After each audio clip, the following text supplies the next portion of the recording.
তো রাসূল সাল্লাল্লাহু আলাইহি ওয়াসাল্লাম বলতেন বিশারাতু ঈসা, আমি ঈসার সুসংবাদের ফসল। আবার বলতেন ওয়া রুইয়া উম্মি আমিনা, আমি আমার মা আমিনার স্বপ্নের ফসল। রাসূল সাল্লাল্লাহু আলাইহি ওয়াসাল্লামের মা আমিনা যখন কনসিভ করেছেন রাসূল সাল্লাল্লাহু আলাইহি ওয়াসাল্লামকে পেটে, তিনি মাঝে মাঝে স্বপ্নে দেখতেন যে ওনার পেট থেকে একটা আলো বের হয়ে পারস্য সিরিয়ার প্রাসাদগুলোর মধ্যে ঝলকানি দিচ্ছে।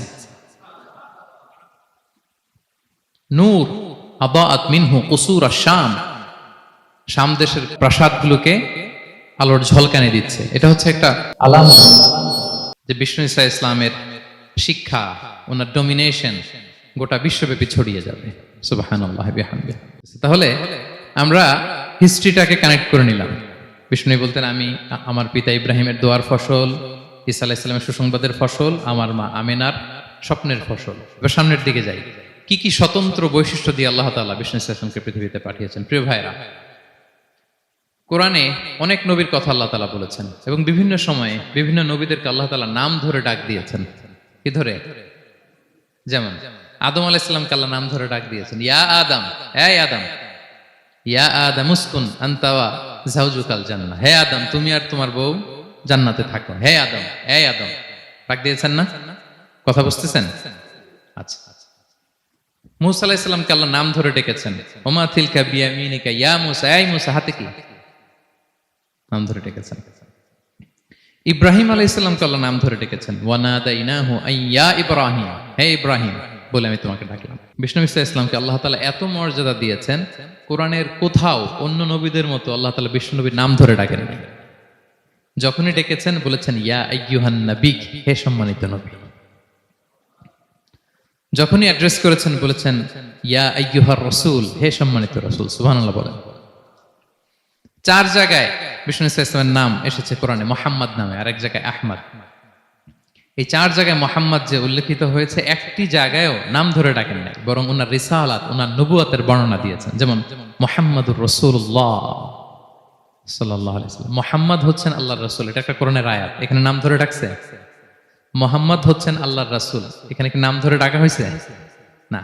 ওমা মুহাম্মাদুন ইল্লা রাসূল ক্বাদ খালাত মিন ক্বাবলিহির রুসুল, মুহাম্মদ রাসূল ছাড়া কেউ নন, তার আগে এরকম অনেক রাসূল পৃথিবী থেকে চলে গিয়েছে। এই আয়াতে নাম ধরে ডাকছে? না। 4 বার মুহাম্মদ শব্দটা কোরআনে উল্লেখিত হয়েছে, একবারও নাম ধরে ডাকে নাই। সুবহানাল্লাহ পড়েন। আর একবার উল্লেখিত হয়েছে আহমদ, যেটা ঈসা আলাইহিস সালামের ভাষা, ইয়াতি মিন বাদি ইসমুহু আহমদ, আমার পরে এক নবী আসবে, তার নাম হবে আহমদ। তাহলে দেখেন বিষ্ণু ইসলামকে আল্লাহ তাআলা এত সমীহ করেছেন, এত সম্মান দিয়েছেন, এত মর্যাদা দিয়েছেন যে কোরআনে কোথাও অন্য নবীদের মতো আল্লাহ তাআলা বিষ্ণু নবীর নাম ধরে ডাকেন নাই। যখনই ডেকেছেন ইয়া আইয়ুহান নবী, ইয়া আইয়ুহার রাসূল, হে সম্মানিত রাসূল, হে সম্মানিত নবী। আলহামদুলিল্লাহ বলেন। এরপর বিষ্ণু ইসলাম বলতেন আনা সাইয়্যিদু ওয়ালদি আদম, আমি হচ্ছি আদম আলাইহিস সালামের যত সন্তান পৃথিবীতে আসবে সবার লিডার। সুবহানাল্লাহ বলবেন না? আনা সাইয়্যিদু ওয়ালদি আদম, আমি আদম আলাইহিস সালামের যত সন্তান আসবে, I am the leader of the all sons of আদম, আদমের সব সন্তানের লিডার হব আমি এই পৃথিবীতে। তিনি লিডার। এবং বিষ্ণুই বলেন আল্লাহ তাআলা যখন সব কিছু সৃষ্টি করলেন, পুরো খালকে যখন সৃষ্টি করলেন, 2টা ভাগ করলেন, ভালো আর খারাপ। আমি মুহাম্মদ সাল্লাল্লাহু আলাইহি ওয়াসাল্লামকে আল্লাহ তাআলা ভালোর মধ্যে ঢুকায় দিলেন। এই ভালো মানুষগুলোর মধ্যে থেকে আল্লাহ অনেকগুলো গোত্র নির্বাচিত করলেন, আমাকে সবচেয়ে শ্রেষ্ঠ গোত্রে ঢুকায় দিলেন। এই গোত্রগুলোর মধ্যে অনেকগুলো বাড়ি আছে, সবচেয়ে শ্রেষ্ঠ বাড়িতে আল্লাহ তাআলা আমাকে ঢুকায় দিলেন। সুবহানাল্লাহ বিহামদিহি। আরেক বর্ণনায় এসেছে যে আল্লাহ তাআলা ইসমাঈল আলাইহিস সালামের বংশধরদের মধ্য থেকে কেনানাকে সিলেক্ট করেছেন। কেনানার মধ্য থেকে আল্লাহ কুরাইশকে সিলেক্ট করেছেন। কুরাইশের মধ্য থেকে আল্লাহ তাআলা বনু হাশিমকে সিলেক্ট করেছেন। বিষ্ণু ইসলাম কিন্তু হাশিমি খানদানের। কুরাইশের মধ্য থেকে তিনি বনু হাশিমকে সিলেক্ট করেছেন, আর বনু হাশিমের মধ্য থেকে আল্লাহ তাআলা আমাকে সিলেক্ট করেছেন। সুবহানাল্লাহ বিহামদিহি। এবং তিনি বলতেন ওয়া আনা হামিলু লিওয়াইল হামদি ইয়াউমাল কিয়ামাতি ওয়া তাহতাহু আদম, কিয়ামতের দিন আমি প্রশংসার পতাকা নিয়ে দাঁড়িয়ে থাকবো কিয়ামতের ময়দানে, আর ওই পতাকার নিচে স্বয়ং আদম আলাইহিস সালাম থাকবে। ওনার হাতে থাকবে প্রশংসার পতাকা। প্রিয় ভাই, তাহলে 1 নাম্বার পেয়ে গেলাম। ওনার অনন্য বৈশিষ্ট্য হচ্ছে উনি সাইয়্যিদু বুলদি আদম। পৃথিবীতে যত মানুষ এসছে সবার লিডার হবেন তিনি। He is the leader. তিনি কি? সবাই বলুন তিনি কি? আচ্ছা, লিডারের কাজ কি বলেন তো?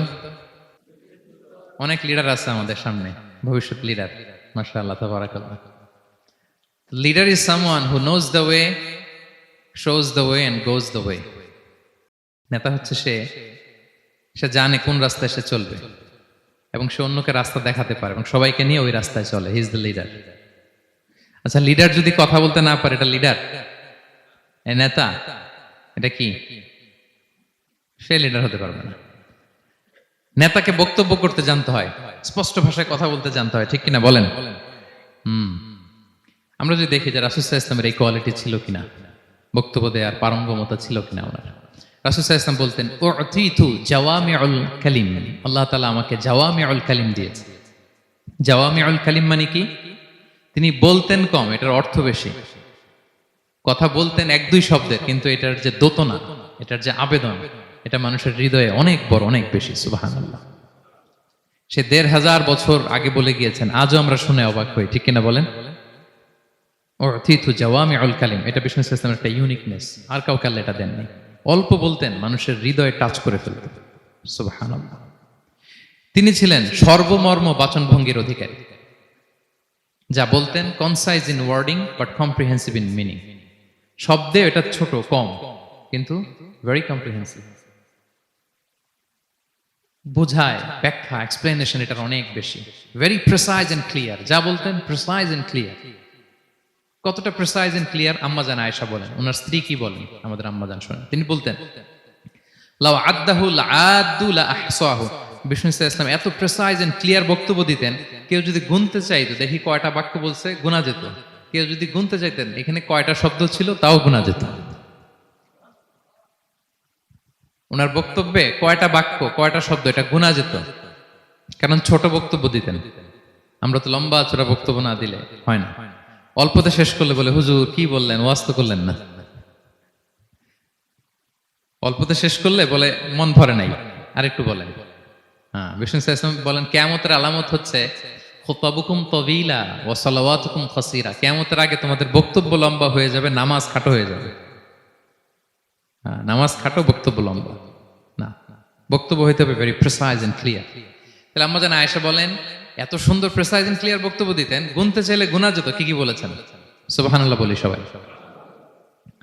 আবার তিনি বলতেন, ইয়াতাকাল্লামু বিকালামিন বাইয়িন ফাসল। খুব সুস্পষ্ট কথা বলতেন বিষ্ণু সাল্লাল্লাহু আলাইহি ওয়াসাল্লাম। ইয়াতাহাফফাযুহু মান জালাসা ইলাইহি। এত স্পষ্ট, আশেপাশে যারা শুনতো সহজেই মুখস্থ করে ফেলতে পারত। এই যে সাহাবারা এত হাদিস বর্ণনা করেছে কিভাবে? কারণ ভেরি প্রিসাইজ এন্ড ক্লিয়ার, শুনলেই মুখস্থ হয়ে যায়। আমরা নবীর এত হাদিস বলতে পারি কিভাবে? Very precise and clear. কারো কথা তো মনে থাকে না, ওনার কথা মনে থাকে কি করে? ভেরি প্রিসাইজ এন্ড ক্লিয়ার, শুনলে মনে রাখা যায়। আবার গুরুত্বপূর্ণ কথা 3 বার বলতেন। কয়বার? 3 বার। একবার তিনি বলতেছেন, আত্তাকওয়া হা হুনা, হা হুনা, হা হুনা। তাকওয়া আছে এখানে, এখানে, এখানে। আমরা তো তাকওয়া বানায় ফেলছি এখানে। তাকওয়া বানায় ফেলছি জুব্বার ভেতরে, এই টুপির ভেতরে, তসবির ভেতরে বানায় ফেলছি তাকওয়া, তাই না? কিন্তু বিষ্ণু সাল্লাল্লাহু আলাইহি ওয়াসাল্লাম কি বলেছেন দেখেন, তিনি বলেন, আত্তাকওয়া হা হুনা। তাকওয়া থাকে কোথায়? হৃদয়ে। ওয়া ইউশিরু ইলা সাদরিহি সালাসা মাররাত। 3 বার ইঙ্গিত করেছেন। হ্যাঁ, দাড়ি, টুপি, জুব্বা, তাসবিহ অনেক গুরুত্বপূর্ণ অনুষঙ্গ ইসলামের, কিন্তু আসল তাকওয়া থাকে কোথায়? হৃদয়। তাহলে এটা গুরুত্বপূর্ণ কথা, 3 বার ইঙ্গিত করেছেন। কয়বার? তাহলে এটা হচ্ছে বিষ্ণু সাল্লাল্লাহু আলাইহি ওয়াসাল্লামের একটা ইউনিকনেস। কথা বলতেন কম, এটার দোতনা, এটার আবেদন মানুষের হৃদয়ে ছাপিয়ে যেত। উতিতু জাওয়ামিউল কালিম। বিষ্ণু বলেন, আল্লাহ তাআলা আমাকে জাওয়ামিউল কালিম দিয়েছে। আমি বলি কম, কিন্তু এটার মিনিং অনেক স্ট্রং। বিষ্ণু সাল্লাল্লাহু আলাইহি ওয়াসাল্লাম আবার বলেছেন যে, নুসিরতু বির-রু'বি মাসিরাতা শাহর। আল্লাহ তাআলা আমাকে ভয় দিয়ে সাহায্য করেছেন। কি দিয়ে? ভয় দিয়ে। রাসূল সাল্লাল্লাহু আলাইহি ওয়াসাল্লাম যেখানে থাকতেন তার ডানে বায়ে সামনে পেছনে 1 মাসের ডিস্টেন্সের ভেতরে যদি কোনো শত্রু থাকতো রাসূলের, রাসূল সাল্লাল্লাহু আলাইহি ওয়াসাল্লামের ভয়ে ওর অন্তরে ধুকধুকানি শুরু হয়ে যেত, ত্রাসের কম্পন শুরু হয়ে যেত। 1 মাস রাসূল সাল্লাল্লাহু আলাইহি ওয়াসাল্লাম এখানে পৌঁছতে লাগবে কয় মাস? এত দূরে থাকতো, নবী সাল্লাল্লাহু আলাইহি ওয়াসাল্লামের কোনো শত্রু যদি থাকতো ডানে বায়ে, রাসূল সাল্লাল্লাহু আলাইহি ওয়াসাল্লামের ভয়ে তাদের হৃদয়ে ত্রাসের কম্পন শুরু হতো। সুবহানাল্লাহ বলেন। বিষ্ণু ইসলামের ইউনিকনেস, এটা আল্লাহ কাউকে দেন।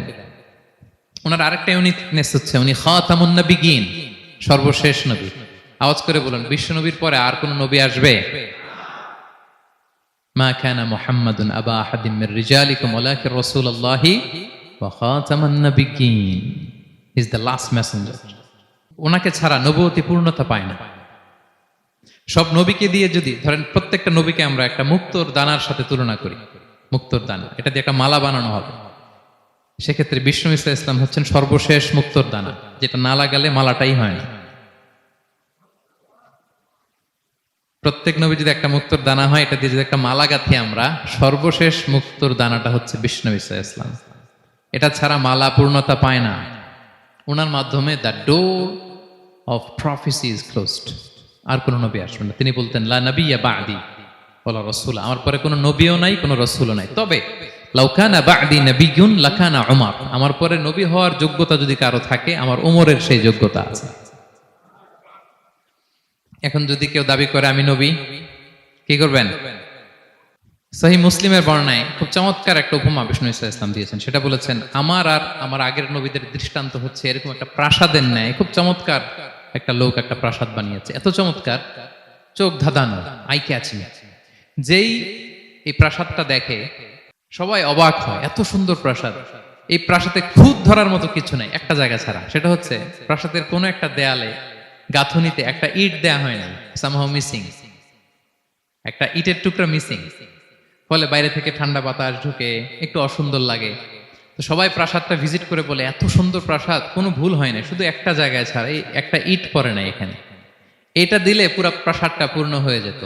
তো ইটকে আরবিতে বলে লাবিনা। বিষ্ণু ঈসা ইসলাম বলেন ফাআনাল লাবিনা, আমি হচ্ছি সেই নবুয়তির প্রাসাদের ইট, আমাকে না দিয়ে নবুয়তের প্রাসাদই পূর্ণতা পায় না। ফাআনাল লাবিনা, ওইখানে আমাকে সেট করে দিলেই নবুয়তের প্রাসাদ পূর্ণতা পেয়ে যায়। আল্লাহু আকবার বলেন।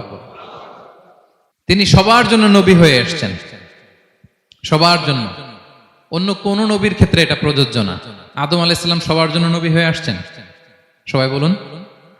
ইব্রাহিম আলাইহিস সালাম সবার নবী, মুসা আলাইহিস সালাম সবার নবী না। বিষ্ণু ঈসা ইসলাম তিনি সবার নবী। আল্লাহ তাআলা বলেন ওয়ামা আরসালনাকা ইল্লা কাফাতান লিন-নাসি বাশীরা ওয়া নাযীরা, নবী হে, গোটা মানব মণ্ডলীর জন্য আমি আপনাকে রাসূল করে প্রেরণ করেছি। আপনি জান্নাতের সুসংবাদ দিবেন, জাহান্নাম থেকে ভীতি প্রদর্শন করবেন। তাহলে মেসেঞ্জার ফর এন্টায়ার ম্যানকাইন্ড। ওনার নবুয়তির কোনো বাউন্ডারি নাই, আছে? আওয়াজ করে বলুন, আছে?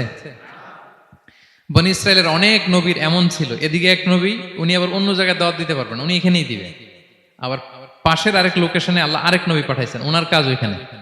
তাইলে এই নবীর এক বাউন্ডারি, ওই নবীর। কোরআনে এই কথা এসেছে, যেমন ইব্রাহিম আলাইহিসসালাম, লূত আলাইহিসসালাম চাচা ভাতিজা, সমসাময়িক নবী।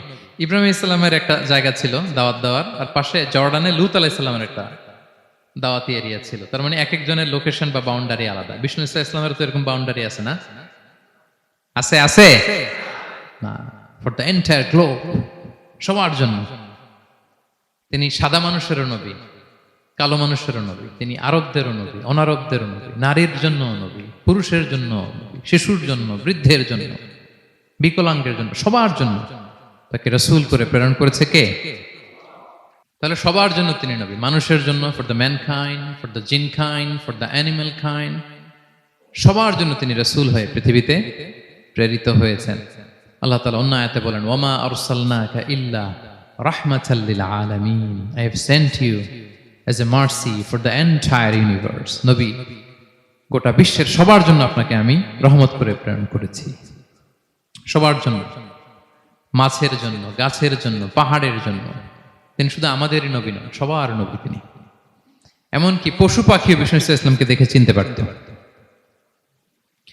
একবার এক ইহুদিদের, একবার এক আনসারী সাহাবীর খেজুর বাগানে বিষ্ণু ঈসা ইসলাম ঢুকলেন। এক উট এসে কাঁদতে লাগলো বিষ্ণু ঈসা ইসলামের কাছে। বিষ্ণু নবী আদর করে দিলেন। কানে কানে কি যেন বললো। বিষ্ণু ঈসা ইসলাম সাহাবাদের বললেন, তোমরা জানো সে কি বলেছে? সে বলেছে যে তার মনিব তাকে দিয়ে কাজ করায় অনেক, কিন্তু খাবার দেয় না। বিষ্ণু ঈসা ইসলামকে সে চিনতে পেরেছে, বিষ্ণু ঈসা ইসলামের কাছে এসে অভিযোগ দিয়েছে। এবং তিনি যখন নবী হবেন ভাব 6 মাস আগ দিয়ে, নবী হওয়ার আগে দিয়ে কিছু কিছু ঘটনা ঘটতো। তো বিষ্ণু সাল্লাল্লাহু আলাইহি ওয়াসাল্লাম বলেন, আমি প্রায় যখন মক্কার উপত্যকার পাশ দিয়ে যেতাম, বিভিন্ন পাথরের মধ্যে থেকে আমি আওয়াজ শুনতাম, আসসালামু আলাইকা ইয়া রাসূলুল্লাহ। মদিনায় অবস্থানরত অবস্থায় বিষ্ণু সাল্লাল্লাহু আলাইহি ওয়াসাল্লাম বলেছেন যে এখন যদি আবার মক্কায় যেতে পারতাম, তোমাদেরকে পাথরটা দেখাতে পারতাম। আমি পাহাড়ের পাশ দিয়ে যখন যেতাম, পাথর থেকে আওয়াজ আসতো, আসসালামু আলাইকা ইয়া রাসূলুল্লাহ। তার মানে পাথর নবীকে চিনতো কি চিনতো না? বলেন বলেন। তাহলে প্রাণী চিনেছে নবীকে, পাথর চিনেছে, গাছ গাছ নবীকে চিনত। মসজিদে নববীতে খেজুরের গাছ দিয়ে পিলার করা হতো। বিষ্ণু ইসলাম একটা খেজুর গাছের মরা খেজুর গাছের পিলারের মধ্যে হেলান দিয়ে তিনি খুতবা দিতেন। বিষ্ণুনবীর বড় কষ্ট হতো। তো এক সাহাবী বলেন, ইয়া রাসূলুল্লাহ, আমার একজন কাঠ মিস্ত্রি পরিচিত আছে, আপনি বললে আপনাকে একটা মিম্বার বানায় দিব। কি বানায় দিব? মিম্বার চিনেন তো না? কি করে, জুমার খুতবা দেয় না বসে? তো সাহাবী বলে, ইয়া রাসূলুল্লাহ, আমার এক কাঠ মিস্ত্রি আছে, আমি একটা মিম্বার বানায় দিব আপনাকে, আরাম হবে, বসে বসে খুতবা দিবেন। বিষ্ণু ইসলাম বলেন, ঠিক আছে, নিয়ে আসো। কিছুদিন পরে ওটা নিয়ে আসা হলো, ফলে লোকেশন চেঞ্জ হলো। আগে একটা মরা খেজুর গাছের পিলারের মধ্যে হেলান দিয়ে কথা বলতেন, এবার ওই যে মিম্বার সেট করা হয়েছে ওই পাশে, ওখানে বসে বসে এখন তিনি নাসিহাত করেন। তো একদিন আলোচনা করার সময় হঠাৎ সাহাবারা কান্নার আওয়াজ শুনতে পেল। কিসের আওয়াজ? সহিহ বুখারীর বর্ণনা, কান্নার আওয়াজ শুনতে পেলেন। তাও 10 মাস গর্ভধারিণী উটের কান্নার আওয়াজের মতো। সাহাবারা ভয় পেয়ে গেলেন, কই কোনো উট তো না, এটা তো মসজিদ, মসজিদের ভিতরে কান্নার আওয়াজ। বিষ্ণু সাল্লাল্লাহু আলাইহি ওয়াসাল্লাম বুঝতে পারলেন। তিনি মিম্বার থেকে নেমে যে ওই যে আগে যেই মরা খেজুর গাছের পিলারের মধ্যে হেলান দিয়ে ওয়াজ করতেন, ওই পিলারটারে আদর করতে আরম্ভ করলেন। বিষ্ণু সাল্লাল্লাহু আলাইহি ওয়াসাল্লাম হাত দিয়ে যখন আদর করলেন, ফাসাকানাত, তার কান্না বন্ধ হয়ে গেল। তখন বিষ্ণু সাল্লাল্লাহু আলাইহি ওয়াসাল্লাম বললেন যে তোমরা বুঝতে পারোনি এটা কিসের আওয়াজ? এটা হচ্ছে ওই মরা খেজুর গাছের আওয়াজ। আমার বিরহে, আমাকে যে পায় না, তার গায়ে আমার পিঠ মোবারক লাগিয়ে আমি ওয়াজ করতাম, আমার বিরহে মরা খেজুর গাছ থেকে কান্নার শব্দ এসেছে। আজ ওই জায়গাটা চিহ্নিত করা আছে। এটাকে বলে মসজিদে নববীতে আল উস্তুয়ানাতুল হান্নান। হান্নান মানে কাঁদে এমন পিলার। সুবহানাল্লাহ বিহামদিহি। তাহলে পাথর বিষ্ণু ইসলামকে সালাম দিয়েছে, প্রাণী বিষ্ণু ইসলামের সাথে কথা বলেছে, মরা গাছ খেজুরের গাছ বিষ্ণুনবীর বিরহে কেঁদেছে। সুবহানাল্লাহ বিহামদিহি। বিষ্ণু ইসলামের ইউনিকনেস, ইউনিক ফিচার এগুলো। বিষ্ণু ইসলাম, আমরা যেমনি মাঝে মাঝে আমাদের লাইফে আপস এন্ড ডাউনস থাকে, ওনার জীবনেও ছিল। একটা সময় ছিল বিষ্ণু ইসলামের এমন এসেছে যে ওনাকে ঘরে শেল্টার দিতেন ওনার স্ত্রী খাদিজাতুল কুবরা তাহেরা রাদিয়াল্লাহু তাআলা আনহা। মেন্টালি সাপোর্ট দিতেন, ফিনান্সিয়ালি সাপোর্ট দিতেন। উনি মারা গেলেন। পলিটিক্যাল সাপোর্ট দিতেন চাচা আবু তালেব, উনিও মারা গেলেন। কই যাবেন উনি? নেইবরিং সিটি তায়েফে গেলেন দাওয়াত নিয়ে, সেখানেও নির্মম অত্যাচারের শিকার হলেন, প্রত্যাখ্যাত হলেন। ওনার হৃদয়টা ভেঙে খান খান, কষ্টে বেদনায় জর্জরিত হয়ে বিষ্ণু ইসলামের মন বড্ড খারাপ। বিষ্ণু ইসলামের এই ভঙ্গুর মনকে ভালো করে দেবার জন্য, সারপ্রাইজ দেবার জন্য আল্লাহ তাআলা আসমানি মিটিং এর জন্য বিষ্ণু ইসলামকে স্পেশালি ইনভিটেশন পাঠিয়েছেন। কোন নবীকে আল্লাহ এটা পাঠান নাই। কোন নবীকে আল্লাহ তাআলা ঊর্ধ্ব জগতের স্পেশাল ডিভাইন ঐশী মিটিং এর জন্য কোনো ইনভিটেশন পাঠান নাই, বিষ্ণু ইসলামকে পাঠিয়েছেন। সুবহানাল্লাহ পড়েন। মেরাজের ঘটনা আমরা জানি না? আল্লাহ তাআলা সূরাতুল ইসরাতে বলেন, সুবহানাল্লাযী আসরা বিআবদিহি লাইলাম মিনাল মাসজিদিল হারামি ইলাল মাসজিদিল আকসা। মসজিদুল হারাম থেকে আল্লাহ তাআলা বিষ্ণু ইসলামকে মসজিদুল আকসাতে নিয়ে গিয়েছেন। এই ইসরা মেরাজ 2 পার্ট।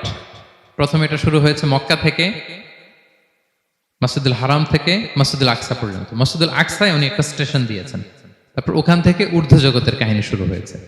আল্লাহ তাআলার স্পেশাল কিছু নিদর্শন দেখানোর জন্য, বিষ্ণু ইসলামকে সান্ত্বনা দেবার জন্য, ওনার মন ভালো করে দেওয়ার জন্য আসমানি ইনভিটেশন পাঠিয়েছেন। আল্লাহু আকবার। কোন নবীকে আল্লাহ তাআলা এই মর্তবা দেন নাই, বিষ্ণু ইসলামকে দিয়েছেন। ইউনিক ফিচার, কেউ পাননি এটা। এবং এই যে বললাম, তিনি মক্কা থেকে প্যালেস্টাইনে একটা স্টেশন দিয়েছেন, মসজিদুল আকসায় স্টেশন দিয়েছিলেন। তো তিনি বললেন, আমি যখন মসজিদুল আকসায় ঢুকলাম, দেখি সব নবীরা আমার জন্য অপেক্ষা করতেছে।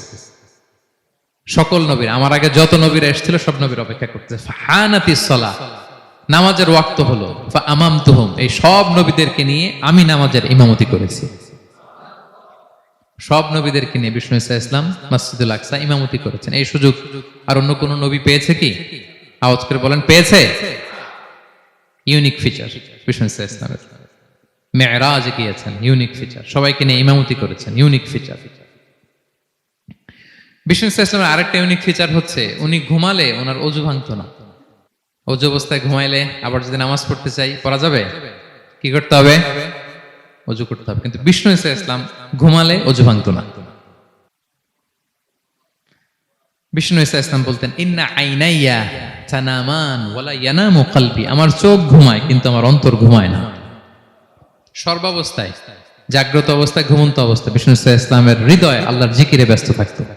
ইবনে আব্বাস রাদিয়াল্লাহু তাআলা আনহু তিনি বর্ণনা করেন, তিনি বলেন আমি একবার আমার খালার বাড়িতে রাতে ঘুমাতে গিয়েছিলাম। ছোট মানুষ তখন ইবনে আব্বাস।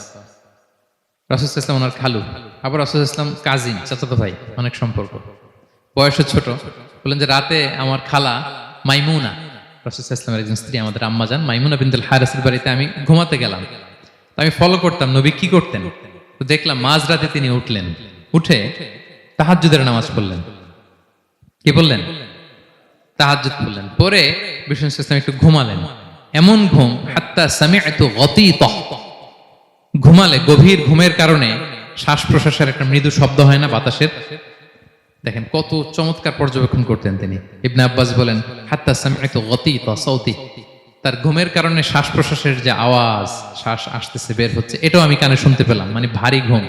তার মানে কি? ভারী ঘুম। তারপর দেখলাম বেলাল ফজরের আজান দিল, বিষ্ণু ইসলাম ওই ঘুম থেকে উঠে আবার নতুন করে ওযু না করে যে ফজরের নামাজ পড়লেন। কেন? কারণ উনি আমাদের মতো ঘুমালে ওযু ভাঙতো না। Uniqueness, unique feature of prophet Muhammad সাল্লাল্লাহু আলাইহি ওয়াসাল্লাম, উনি ঘুমালে ওযু ভাঙতো না। বিষ্ণু ইসলামের আরেকটা ইউনিক ফিচার হচ্ছে তিনি যখন নামাজে দাঁড়াতেন তিনি সামনে যেমনি দেখতে পেতেন পিছনেও তেমনি দেখতে পেতেন। সুবহানাল্লাহ। আপনি দেখেন পিছনে? হ্যাঁ, আচ্ছা। গাড়িতে বসলে অবশ্য যে ক্যামেরা লাগায় দেখা যায় এখন, না? রাসূল সাল্লাল্লাহু আলাইহি ওয়াসাল্লাম সামনে কেবলায় যেরকম দেখতেন পেছনেও দেখতেন। তো তিনি সাহাবাদেরকে প্রায় বলতেন এই কাতার সোজা করো, কারণ ইন্নী লা আরাকুম ওয়ারা যাহরি, আমি সামনে যেমনি দেখি পেছনেও কিন্তু দেখি। তিনি পিছনেও দেখতেন। আরেক বর্ণনা এসেছে ইন্নী ইমামুকুম, খবরদার আমি তোমাদের ইমাম। ফালা তাসবিকুনি বিররুকুই ওয়ালা বিসসুজুদ, আমার আগে কেউ রুকু সিজদা করো না। ইমামের আগে রুকু করলে নামাজ হবে? ইমাম সিজদায় যায়নি, আপনি আগে চলে গেছেন, তা আপনি ইমাম হয়ে গেছেন, হবে? নামাজ হবে? রাসূল সাল্লাল্লাহু আলাইহি ওয়াসাল্লাম বলেন খবরদার আমার আগে রুকু সিজদা করো না, খবরদার করো না, আমি কিন্তু দেখি। ফা ইন্নী আরাকুম মিন আমামি ওয়া মিন খালফি, সামনে যেমনি দেখি পেছনেও দেখি। সুবহানাল্লাহ। এটা ওনার একটা ইউনিকনেস, আল্লাহ তাআলা স্পেশালি বিষ্ণু ইসলামকে এটা দিয়েছেন। এবার বিষ্ণু ইসলামের আরেকটা ফিচার বলি। বিষ্ণু ইসলামের পিঠ মোবারকে দুই কাঁধের মাঝখানে মাহরুন নবুয়া, দ্য সিল অফ প্রফেসি ছিল, নবুয়তির সিল লাগানো ছিল। আল্লাহু আকবার। এটাকে বলে মাহরুন নবুয়া, দ্য সিল অফ প্রফেসি। তিনি যে নবী এটার সিল ছিল। তাওরাত এবং ইনজিলে এই কথাটা এসছে যে শেষ নবীকে চিনার একটা মাধ্যম হচ্ছে ওনার পিঠে দুই কাঁধের মাঝখানে দ্য সিল অফ প্রফেসি পাওয়া যাবে, নবুয়তির চিহ্ন। আল্লাহু আকবার। এটা অনেক সাহাবারা দেখেছেন এই চিহ্নটা। এটার সাইজ কতটুকু? কান্নাহু বাইদাতু হামাম, কবুতরের ডিমের যে সাইজ ওই সাইজ। কবুতরের ডিম যেরকম ছোট হয় ওই সাইজের। আচ্ছা, অন্য হাদিসে এসেছে কাজিররিল হাজালা, এরকম ছোট্ট ডিমের সাইজের। অনেক সাহাবারা এটা দেখেছেন। সালমান আল ফারিসি রাদিয়াল্লাহু তাআলা আনহু উনি মুসলিমই হয়েছেন এই দৃশ্য দেখে।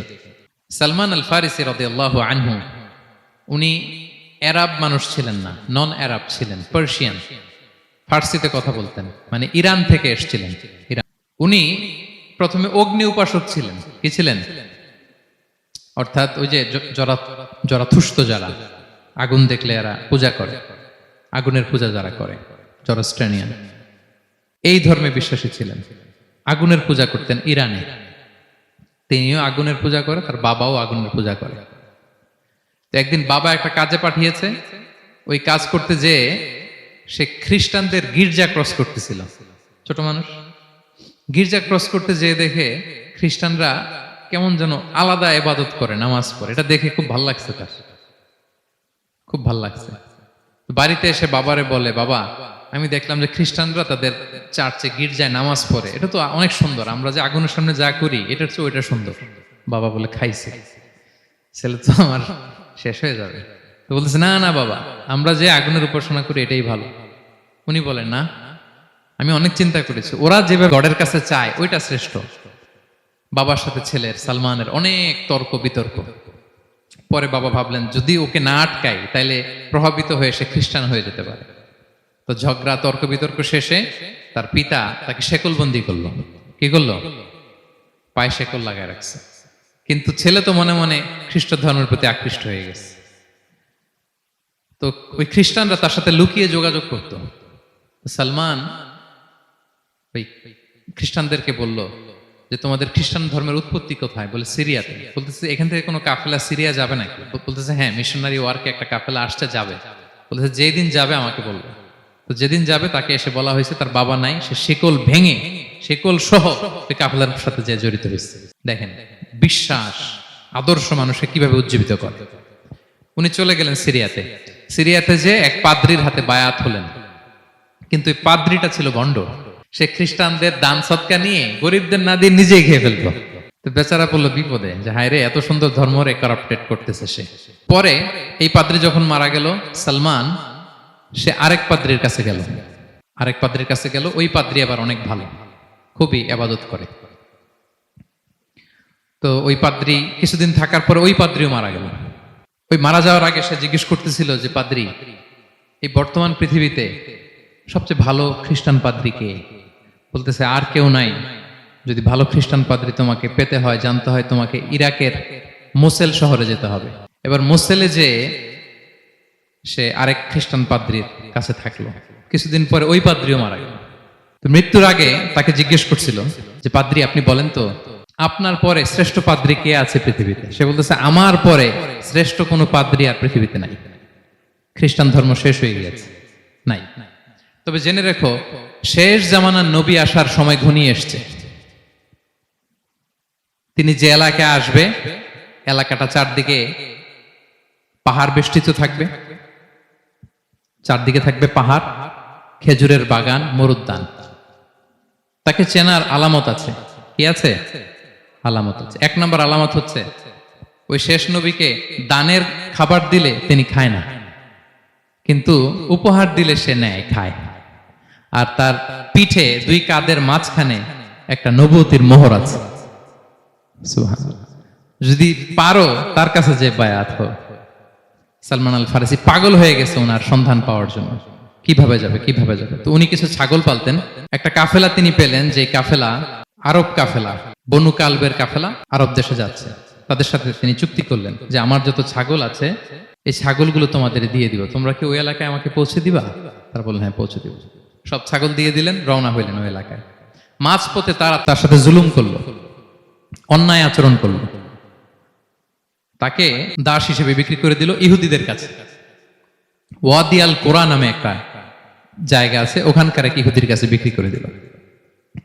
সে ইহুদির কাছে দাস হিসেবে থাকতে আরম্ভ করলো। অনেকদিন পরে, মদিনার পূর্ব নাম কি দেখি কে বলতে পারে? হ্যাঁ মাশাআল্লাহ, তো মদিনার পূর্ব নাম হচ্ছে ইয়াসরিব।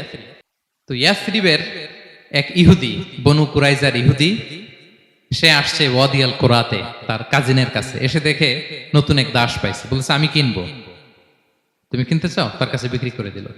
তখন ইয়াসরিবের ওই ইহুদি বনু কুরাইজার সালমান আল ফারিসিকে নিয়ে ইয়াসরিবে চলে গেল। সুবহানাল্লাহ। মদিনার আগের নাম কি? বিষ্ণু ইসলাম মক্কা থেকে হিজরত করে কিছুদিন পরে কই যাবেন? সত্যের অনুসন্ধানে যদি আপনি হন, সত্য আপনি পাবেনই, সত্যের কাছে আপনি পৌঁছাবেন, এতে কোনো সন্দেহ নাই। দেখেন বিষ্ণু ইসলাম ওই এলাকায় আসবেন, আসার আগে আল্লাহ তাআলা সালমানকে নিয়ে ওখানে পৌঁছায় দিয়েছে। তিনি ওখানে থাকলেন, দীর্ঘদিন থাকলেন, খেজুর বাগানে তিনি কাজ করেন আর অপেক্ষা করেন যে কবে বিষ্ণু ইসলাম আসবেন। একদিন তিনি খেজুর গাছের উপরে কাজ করতেছেন, হঠাৎ ইহুদিরা বলা বলি করতেছে আজকে ওই মক্কা থেকে কোন এক লোক নাকি আসছে কোবাপল্লীতে, সবাই বলে সে নাকি নবী, সবাই বলে সে নাকি। এই কথা শুনে উনি খুশিতে ওই খেজুর গাছ থেকে ধপাস করে নিচে পড়ছে। নিচে পড়ে মালিককে বলতেছে কে আসছে কে আসছে। এই কথা শুনে মালিক রেগে মেগে তাকে মারতে আরম্ভ করলো যে তোমার জেনে কি লাভ, যাও এখান থেকে। তার মানে সুবহানাল্লাহ, সালমান আল ফারিসি তিনি জেনে গেলেন যে বিষ্ণু ইসলামের আগমন ঘটেছে। আপনারা জানেন যে হিজরতের যে রুটটা, বিষ্ণু ইসলাম সরাসরি ইয়াসরিবে বা মদিনায় না ঢুকে প্রথমে কুবাতে ঢুকেছিলেন, কুবা পল্লীতে কিছুদিন ছিলেন, মসজিদে কুবা নির্মাণ করেছেন।